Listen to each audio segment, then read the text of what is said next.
Hello children, hope you all doing good. Let's start today's chapter, Aquatic Life. Animals and plants living in different places are adapted to suit the place they live in. In this lesson, we will read about some plants and animals that live in water. We shall learn about how they have adapted or changed themselves so that they can live in water. देखिए animals and plants different places पे रहते हैं, वो अपने आप को adapt कर लेते हैं जिस प्लेस पे वो रहते हैं. तो इस चैप्टर में हम पढ़ेंगे कुछ प्लांट्स एंड एनिमल्स के बारे में जो वाटर में रहते हैं.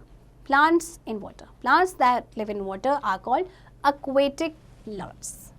There are three kinds of aquatic plants: floating plants, fixed plants, and underwater plants. Floating plants. Plants that float on water are called floating plants. They are small in size, they have spongy, air-filled leaves and stem. Their roots also float and are not fixed to the soil. They have empty spaces throughout their bodies filled with air. Plants आपके जो water पे float करते हैं उन्हें हम कहते हैं floating plants. ये इनका साइज़ बहुत स्मॉल होता है, स्पॉन्जी होते हैं, एयरफिल्ड लीव्स होती हैं, स्टेम होते हैं. तो इनकी जो रूट्स है वो भी फ्लोट करती हैं और ये सॉइल पे फिक्स्ड नहीं होते हैं. Fixed plants. Plants that are fixed by roots to the soil in the pond bed are called fixed plants. The stems are hollow and leaves are round and broad that float over the surface. आपके plant जो roots के साथ fixed होते हैं आपके pond bed पे soil के साथ, उन्हें कहते हैं हम फिक्स्ड प्लांट्स. इनकी स्टेम हॉलो होती है और लीव्स राउंड होती हैं एंड ब्रॉड होती हैं जो कि सरफेस पे आपके फ्लोट करते हैं. Do you know the stomata in the leaves are on the upper side? This enables them to breathe in water. जो स्टोमेटा होते हैं, जो एक्वेटिक प्लांट्स होते हैं, उनकी लीव्स के अपर साइड होते हैं. इससे क्या होता है कि वो एयर में ब्रीथ कर सकते हैं. Under water plants.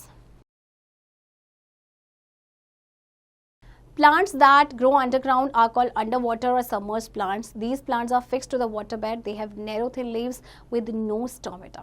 प्लांट्स जो आपके अंडरग्राउंड ग्रो करते हैं उन्हें कहते हैं अंडर वाटर या फिर सबमर्ज प्लांट्स. ये प्लांट्स जो आपके वाटर बेड के साथ फिक्स होते हैं, इनकी थिन लीव्स होती हैं जिनमें कोई स्टोमेटा नहीं होता. Animals in water. Animals that live in water are called aquatic animals. Let us discuss about some animals.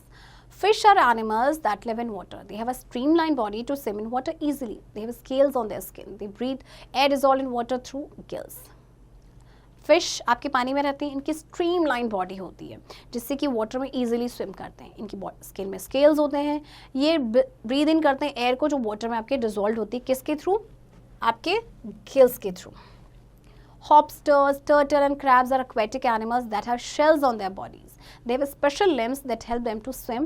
They also breathe with the help of gills. Ducks, geese and swan are also known as waterfowl. अच्छा, इन animals की अगर हम बात करें तो इनकी body में क्या होते हैं? आपके शेल्स होते हैं सरफेस पे. इनके स्पेशल लिम्स होते हैं जो कि इनको स्विम करने में हेल्प करते हैं. ये भी गिल्स की हेल्प से आपके ब्रीथ करते हैं. आपके ये जो बर्ड्स हैं, डक, गीज एंड सॉन, इनके कहा जाता है waterfall. Knowledge world. Fish have a good eye sight. They have big staring eyes with no eyelids. Fish की आई साइट काफ़ी अच्छी होती है. इनकी बड़ी सी स्टेयरिंग आईज होती है जिसमें कोई भी आईलिड नहीं होता है. They have webbed feet to swim in water. They have a coating of oil on their feathers. अगर हम जैसे कि डक या गीस की बात करते हैं तो उनके वेब्ड फीट होते हैं जैसे पानी में स्विम करते हैं एंड इनके फेदर्स पे ऑयल की कोटिंग होती है. Dolphins, seals, sea lions, walruses and whales also live in water, but they are not fish. They have no gills like fish. They have to come up to the water surface to breathe from time to time. Unlike fish, they give birth to babies and feed their young ones with their own milk. Therefore, they are mammals like us. अब आपके देखिए, आपको ऐसा लगता है, ये देखिए सारे पानी में रहते हैं, बट आपको ऐसा लगता है होगा कि ये भी फिश हैं, but no, they are not fish. इनके गिल्स भी नहीं होते हैं. ये time to time water surface पे आते हैं ब्रीथ करने के लिए. एंड एक और इंटरेस्टिंग चीज़ कि अपने बच्चों को जन्म देते हैं और उन्हें अपना दूध पिलाते हैं, इसीलिए ये मैमल्स हैं. Mosquitoes and malaria. Malaria is a disease that is caused by the bite of an infected female Anopheles mosquito. A person suffering from malaria has severe headache, fever and chills. It is often accompanied by vomiting and convulsions. Mosquitoes breed in stagnant water that is collected in puddles, empty tins, pots and buckets. Malaria एक बीमारी है जो मच्छर के काटने से होती है. और वो कौन सा मच्छर है जिसकी वजह से मलेरिया होती है? Female Anopheles mosquito. अब जैसे कोई पर्सन अगर मलेरिया से सफ़र कर रहा है तो उसको हेडेक होता है, फीवर एंड चिल्स, इसके अलावा वॉमिटिंग एंड कन्वल्शंस भी. मस्कीटोज आपके ब्रीड करते हैं स्टेगनेंट वाटर में, जो आपके पडल्स में कलेक्ट हो जाता है, आपके कोई भी एम्प्टी टिन है या पॉट या बकेट में कलेक्ट हो जाता है. How can we prevent malaria? Do not allow water to stagnate. Change the water in coolers every 4 to 5 days. Put a few drops of kerosene in it. Use mosquito repellents at home. Use mosquito nets while sleeping. सबसे पहले आप malaria को कैसे prevent कर सकते हैं? Water को stagnate ना होने दें. वाटर कूलर्स को हर 4 से 5 दिन में चेंज करें उसका वाटर, और उसमें कैरोसिन की ड्रॉप्स डाल दें. मस्कीटो रेपेलेंट्स का यूज़ करें और सोते टाइम मस्कीटो नेट्स का यूज़ करें. Do you know Sir Ronald Ross discovered that female Anopheles mosquito spreads malaria. आपके सर रोनाल्ड रॉस जो थे उन्होंने डिस्कवर किया था कि फीमेल एनाफिलीज मस्कीटो के काटने से मलेरिया होता है. Floating and sinking. A substance that dissolves in water is known as soluble substance. A substance that does not dissolve in water is known as insoluble substance. देखिए, एक कोई भी substance जो पानी में आपका डिसॉल्व हो जाता है वो आपका क्या होता है? सॉल्युबल.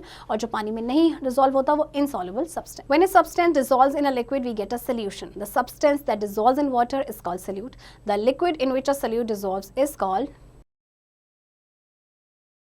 अ सॉल्वेंट. देखिए, जो सब्सटेंस आपका लिक्विड में जब डिसॉल्व करते हैं तो हमें एक सोल्यूशन मिलता है. जो सब्सटेंस आपका वाटर में डिसॉल्व करते हैं होता है उसे कहते हैं सॉल्यूट, और जिस लिक्विड में सॉल्यूट डिसॉल्व होता है उसे हम कहते हैं सॉल्वेंट. यानी कि आपका क्या होता है? सॉल्यूट प्लस सॉल्वेंट आपका बनता है solution. This is solute, right? There are some objects that float on water and some that sink in water. Whether the objects floats or sink depends on its density. अब कुछ object आपने notice किया होगा कि पानी में तैरते हैं जबकि कुछ डूब जाते हैं, तो वो डिपेंड करता है उनकी डेंसिटी पे. Density is the amount of matter present in a given volume of a material. Objects like iron nails, coins and stone sink in water because they are denser than water. Objects like thermocol, wood or plastic toys float on water. The cause is that they are less dense than water. Density का मतलब क्या है? कि amount of matter जो present होता है किसी given volume of a material. अब जैसे आपने देखो आयरन नेल्स या कॉइन्स आप ले लीजिए, वो पानी में डूब जाते हैं. इसका मतलब वो क्या है? डेंसर है पानी से, डेंसर देन वाटर. और अगर हम थर्मोकॉल या वुड या प्लास्टिक टॉयज की बात करें वो पानी में तैरते हैं because they are less dense than water. Objects that float on water, तो जिनकी डेंसिटी कम होगी पानी से वो फ्लोट करेंगे. Recap.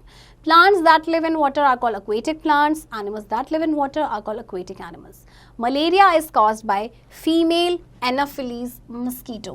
Always remember that. Some substances dissolve in water and some do not. Some substances float on water and some sink. Children, I hope आपको chapter समझ आया होगा, and इस चैप्टर की प्रैक्टिस अब आप खुद से करेंगे.